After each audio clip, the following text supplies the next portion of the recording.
So Apple just did its big event, as they like to do, and among launching a new watch, a pretty cool update to their earphones, and a new pair of over-ears that they spoke about for about 30 seconds, they came out with the new iPhones, the 16, the 16 Plus, the 16 Pro, and the 16 Pro Max. But there are a couple of things that Apple has implemented here that I wish we had on the Android side, because good luck seeing me give up my beloved OnePlus 12 for one of these new phones. Externally, these phones don't actually look crazy different from their predecessors, with the same familiar flat sides, flat front and flat back, and that corner camera bump. And functionally, there doesn't actually seem to be any groundbreaking new features either. They talked about AI a lot, called Apple Intelligence, because of course it is. They discussed AI actually for a really long time, and at the end were like, psych, this isn't available at launch. You're gonna have to wait a month in the US and till December for a handful of other countries. Who knows when the final remaining countries will receive it, but there we go. But Apple Intelligence will also come to the 15 Pro phones, so yeah, I don't know man, I'm just kind of sick of AI at the moment. Anyway, there is one big thing that Apple has focused on over the past couple of years that I really wish that we had in the OnePlus, the Galaxy, the Pixel phones, stuff like that. No, it's not that camera control slidey thing. We've had camera buttons before on Sony phones, although to be fair, this new feature does look pretty neat, I guess, with a whole bunch of different touch sensitive gestures and the half press thing, which isn't actually in the release version of the phone, and that's going to come later via a software update. It does look like a cool concept, but I want to actually see what that feels like and how often people are going to use it over just tapping and sliding the existing controls on the screen, that I honestly feel like they weren't a hindrance or get in the way. So I don't know if this is just a feature for the sake of feature's sake. No, what I really care about is Apple going big on video on the new phones. I know Google and Samsung do some very impressive smartphone video with exceptional dynamic range stabilization and even long range video with the big telephoto lenses. I actually compared a lot of these in a video I made on this channel, so check that out if you haven't already. But essentially in auto mode, the mode that everyone is shooting their video in, the quality is far closer between the Android phones and the iPhones than Apple nerds will have you believe. But I've been singing the praises of Apple's Pro video since I got my hands on the 15 Pro Max earlier this year.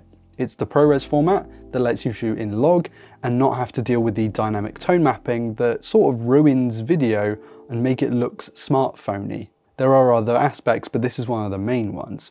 Apple this time around has gone further with this, not only giving you the ability to shoot 120 FPS in Ultra HD 4K with an external SSD, something that I think will be very cool to check out for sure, but also the audio processing when you want to shoot something on your iPhone with the internal microphone. If Samsung, Google or OnePlus was offering a standard mode with a higher bitrate, a log gamma curve that could be edited in post, all built in to the standard camera app, I would absolutely be singing the praises of those phones, and it would make them truly competitive from a video perspective if you ask me.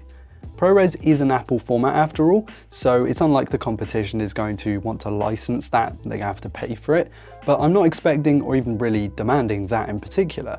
I just want a video mode on my OnePlus 12 or the Pixel 9 Pro or the Galaxy S24 Ultra that does away with that invasive dynamic tone mapping and lets me have control. I don't mind if it's a mode that I have to download separately or gets buried deep within the camera controls of the app itself. Just give me the control, that's what I want. But in stills, auto video and the rest of the camera setups on the new devices really isn't too much of a change. At least there's nothing there that isn't just the Apple hype that your favorite influencer is probably buying into. Apple said that its new A18 Pro SoCs are going to be the fastest chips around, which, unless you've been living under a rock, is the status quo these days, so I'm not too surprised about that. It would be cool if you could play proper full-size games on your phone, but I feel that's more a limitation of the form factor as a whole and not necessarily Apple or Android. There is a new cooling setup that spans almost the entire back of the phone for keeping it cool, which, to be honest, I'm not sure there were really many thermal issues with it in the first place, but it's always good to see improvements, of course. Apple mentioned that the new chip could be up to 30% quicker in games and up to 5 times quicker with higher frame rates in ray tracing games. I would genuinely love to know how many people, how many of this audience, people watching this video, sweat hardcore gaming on their phones, especially the ones with ray tracing enabled. If this is you, let me know in the comments, and also what games you're playing to need that kind of power. I'm almost fascinated by the whole mobile gaming niche, and I made a whole video on how gaming phones as a whole have kind of become even more obscure when you have like the Steam Deck being as cheap as it is. And the iPhone 16 Pro series screens now have thinner bezels, but are largely unchanged from last year. On Apple's website, it says the displays are now rated for the same brightness as last year, which is kind of odd because it feels like every new Android that comes out has a brighter screen, so it not really changing much here, I don't know. And the same goes for the battery, the camera system, all of this stuff on the Pro phones. It's all largely the same stuff as last year, but with AI magic. Give me a break. They introduced this bronzy looking shade to the Pro and the Pro Max, which I'm really not too sure about, but the colors that they have for the base model iPhones are really nice. They sort of remind me of the Pixel 9 colors, but with a little bit more vibrance to them. And I know a lot of people on Twitter are drooling over that teal color right now, but for me, it's the pink that really stands out. That looks sick. I'm into that. But I was also into the pink Pixel, so there you go. I know Apple isn't known for providing the fastest charging on anything really, but 50% in half an hour is pretty slow for a $1,200 phone. And I know they're unlikely to give us 100-watt charging anytime soon, but it's still a little underwhelming as it's unclear on their website whether you can charge the phones at 30 watts now, or if that brick is just required for the faster MagSafe charging. Good old Apple obscurity, I guess. To be totally fair, the update they talked about for their AirPods Pro 2 actually does look sick. We are all kind of expecting a new version of the AirPods Pro, maybe a version 3, but this free update includes some pretty cool features and is largely focused on keeping people's hearing in good health. There's stuff like automatic conversation awareness for adjusting noise cancellation, a noise app for finding the noise levels in the room, hearing protection to keep volumes at a safe level, and the ability to use AirPods as a hearing aid, which is something I actually thought about back when true wireless noise cancelling buds came about, but I guess that's a thing now.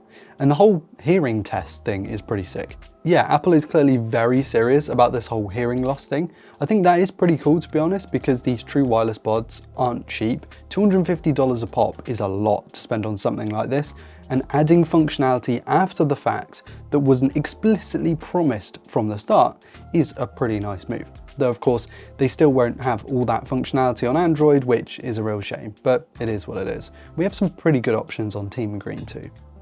Apple did of course discuss the new Series 10 Apple Watch with some new color options, a bigger display, faster charging, about 80% in half an hour, and a thinner profile, which is always nice to see. Apple focused pretty hard on the water activity stuff in the announcement and added a brief part about the Apple Watch Ultra 2. Nope, it's not really a new watch, there's just some new bands and a new finish, which looks decent but really wasn't worth all of that time. I'm gonna be honest guys, I'm not crazy excited about anything from this event. I can't see anything that Android makers will take and run with aside from maybe the Pro video thing. Please, someone. But yeah, what do you make of the new bits and pieces? You excited? I don't know. Also, just as a side note for anyone who's made it this far, does anyone else feel really creeped out by the way Apple does its announcement stuff? Like the people in the videos, I guess, that are pre-shot and pre-edited, they seem to act like NPCs with like uncanny smiles and unnatural voice patterns.